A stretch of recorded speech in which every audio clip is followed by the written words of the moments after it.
yang saya lihat dari argumentasi Panji Gumilang. Saya tidak bela dia, tapi membela. Mau bela juga nggak apa-apa, oke kita debat. Baik. Silakan, Pak Helmi. Baik.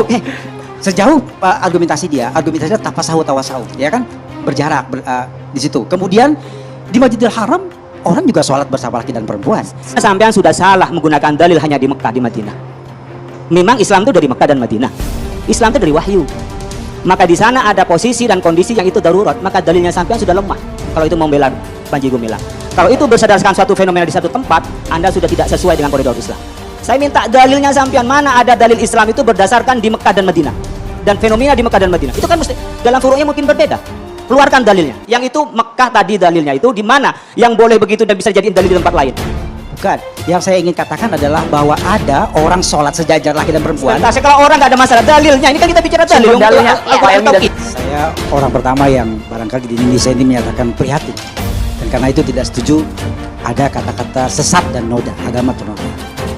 Pertama adalah sebutlah misalnya, disebut berkali-kali oleh Kiai Al-Lapis bahwa Panji Gumilang itu sesat.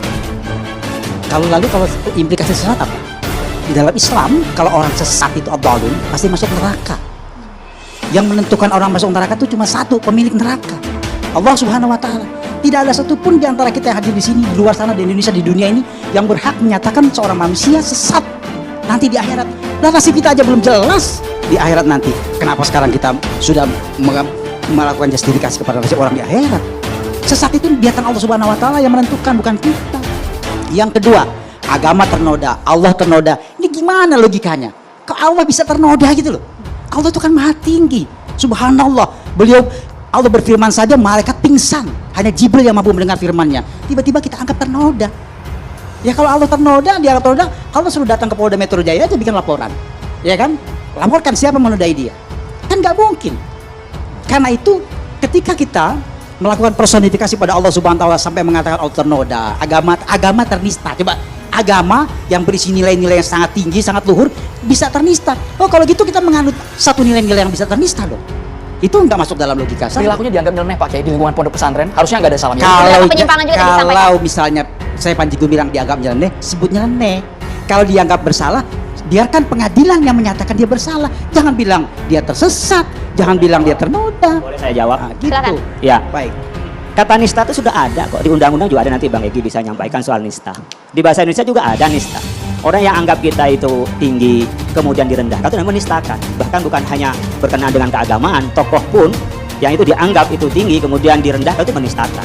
Kemudian kalau mengatakan tidak ada yang berhak untuk kita mengatakan sesat. Kita dalam Fatihah sendiri mengatakan ghairil maghdubi alaihim waladdallin, itu sesat.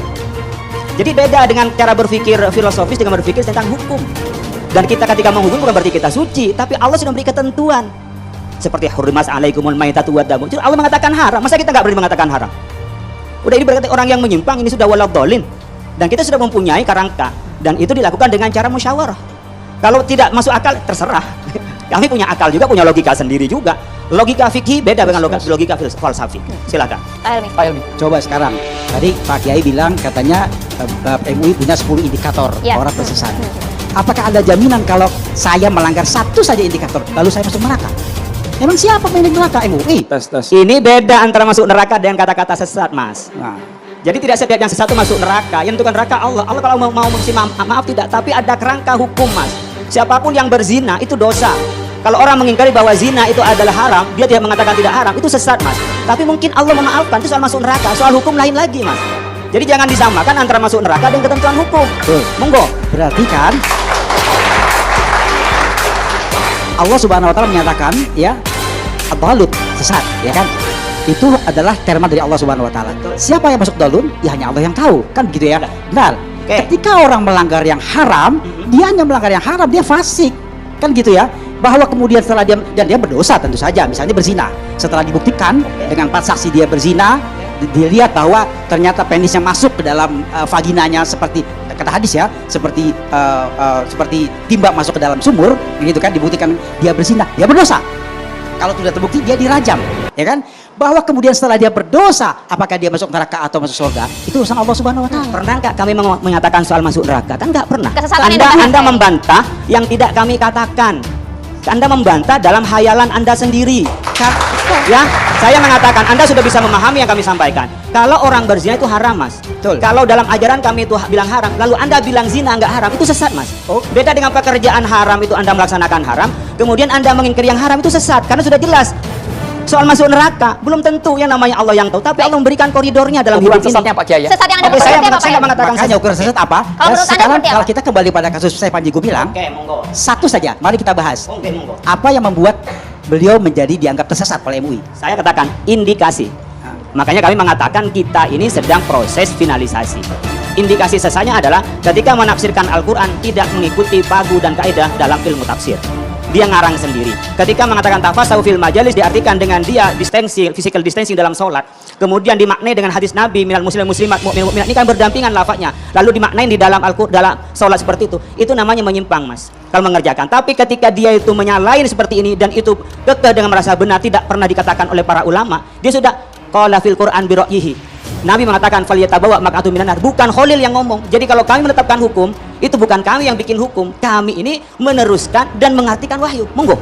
Ketika saya Panji Gumilang sholat dengan distancing ya, laki dan perempuan berjarak, dia dianggap menyimpang. Menyimpang dari apa? Saya katakan, kalau dia itu menyimpang karena Nabi mengatakan sebaik-baik softnya laki-laki itu di depan, sebaik soft-softnya perempuan di belakang. Kemudian dia melakukan soft yang sama laki dan perempuan bahkan di depan perempuan, dia kan sudah menyimpang, Mas. Tapi ketika kesalahan tafsir dia pertahankan, kemudian tidak pernah ada ulama yang menyatakan kaidah tafsir tidak membenarkan, kita kan dari Nabi dan ulama, itu yang disebut kesesatan. Pak, singkat saja. Baik, terakhir, beri saya kesempatan. Ya, sejauh yang saya lihat dari argumentasi Panji Gumilang, saya tidak bela dia, tapi membela. Mau bela juga nggak apa-apa, is oke kita debat. Silakan, Beli. Jauh yang saya lihat dari argumentasi Panji Gumilang, saya tidak bela dia, tapi membela. Mau bela juga nggak apa-apa, is oke kita debat. Baik, sejauh argumentasinya tapasahu tawasahu, ya kan, berjarak di situ. Kemudian di Masjidil Haram orang juga sholat bersama laki dan perempuan. Di Madinah sebenarnya saya belum selesai. Berarti Oke, terus. saya menghormati Anda. Oke, Anda silakan kalau Anda mau jelaskan. Monggo. Di Madinah laki dan perempuan juga berdiri sejajar sholat, hanya dipisahkan dengan tirai. Kalaulah dengan fenomena itu seorang Panji Gumilang bertafsir ya dengan buat agamanya sendiri dan dia tetap menyembah Allah Subhanahu wa taala Tuhan yang satu, di mana penyimpangannya menurut saya? Selagi dia menyembah Tuhan Allah yang satu, menurut saya itu kan hak-hak dia. Bahwa kemudian nanti dia salah di gurun masar, itu urusan dia nanti gitu loh. Nah, yang kedua, Oke, silakan. yang menjadi kesulitan kita bersama adalah Jangan diborong semua Pak Ilmi ya. baik, Gantian nanti. terakhir. silakan. Terakhir. Tafsir dari Kiai Khalil ini yang menganggap bahwa tafsir Panji Gumilang itu salah.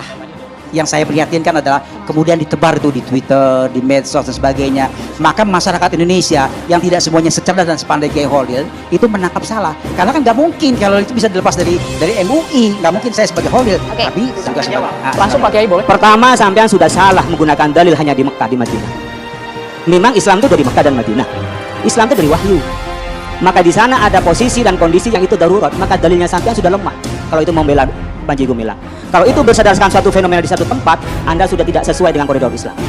Silakan kalau bertanya. Yang kedua, kalau saya menyebar di medsos, saya memberi keterangan, orang bertanya, dan dia disebar di medsos, sesuatu yang berterang di medsos, maka harus dijelaskan di medsos. Makanya kalau ini sudah diam-diam, kita sampaikan diam-diam. Nggak ada yang salah. Wong itu juga disampaikan di medsos juga berkembang. Maka kami harus menjawab di medsos. Karena memang zamannya begitu. Saya minta dalilnya sampean, mana ada dalil Islam itu berdasarkan di Mekah dan Madinah. Dan fenomena di Mekah dan Madinah. Itu kan mesti dalam furu'nya mungkin berbeda. Keluarkan dalilnya. Yang itu Mekah tadi dalilnya itu di mana yang boleh begitu dan bisa jadi dalil di tempat lain. bukan. Yang saya ingin katakan adalah bahwa ada orang sholat sejajar laki dan perempuan. Kalau orang nggak ada masalah dalilnya, ini kan kita bicara dalil. Sumber dalilnya Iya. Pak Ilmi dan Bapak. Iya.